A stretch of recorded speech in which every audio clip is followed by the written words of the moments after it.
இந்த வார திரை விமர்சன நிகழ்ச்சியில நம்ம பார்க்க இருக்க போற படம் மனிதன். உதயநிதி கோயம்புத்தூர்ல வக்கீல் தொழில் செய்து வருகிறார். தனது மாமா மகளான அன்சிகாவை பெண் கேட்டு திருமணம் செய்து கொள்ள வேண்டும் என்ற லட்சியத்துடன் இருந்தும் வருகிறார். ஆனா இவருடைய போதாத காலம் எந்த வழக்கிலுமே இவரால் வெற்றி பெற முடியல. இதனால இவரது சக நண்பர்கள் இவரை கேலி கிண்டல் செய்து மனதளவுல அவரை காயப்படுத்துகிறார்கள். ஒரு நாள் அன்சிகா மற்றும் அவரது அப்பா முன்காகவே உதயநிதி அவரது நண்பர்கள் கேலி கிண்டல் செய்ய அன்சிகா கோபத்துல உதயநிதி பலமாக திட்டிவிடுகிறார். இதனால சோகத்துல கோவையிலிருந்து சென்னைக்கு சென்று அங்கு வக்கீலாக இருக்கும் இவரது உறவினரான விவேக்குடன் சேர்ந்து வழக்குகளை தேடி அலைகிறார்.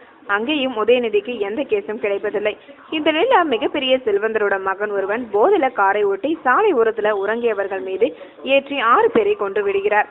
இந்த வழக்குல பிரபல வக்கீலான பிரகாஷ் ராஜ் வாதாடி செல்வந்தரோட மகனுக்கு விடுதலை வாங்கி தருகிறார். இதை அறியும் உதயநிதி இந்த வழக்கை கையில் எடுத்தால்தான் பிரபலமாகி விடுவோம் எனவும் அதே நேரத்தில் பாதிக்கப்பட்டவர்களுக்கு ஒரு நல்ல விஷயம் செய்து கொடுத்தால் இருக்கும் என்று எண்ணி இந்த வழக்கை கையில் எடுக்கிறார். இதுல அவருக்கு பல பிரச்சனைகள் ஏற்படுது.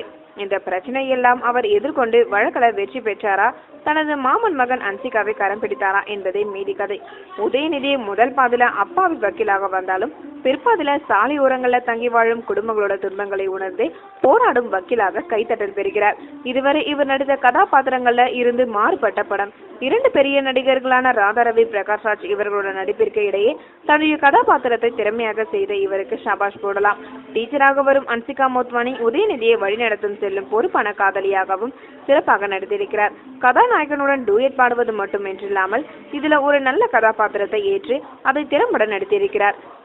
சந்தோஷ் நாராயணன் இசையில பாடல்கள் பரவாயில்லை. பின்னணி இசையில நிறைய கவனம் செலுத்தி இருக்கிறார்.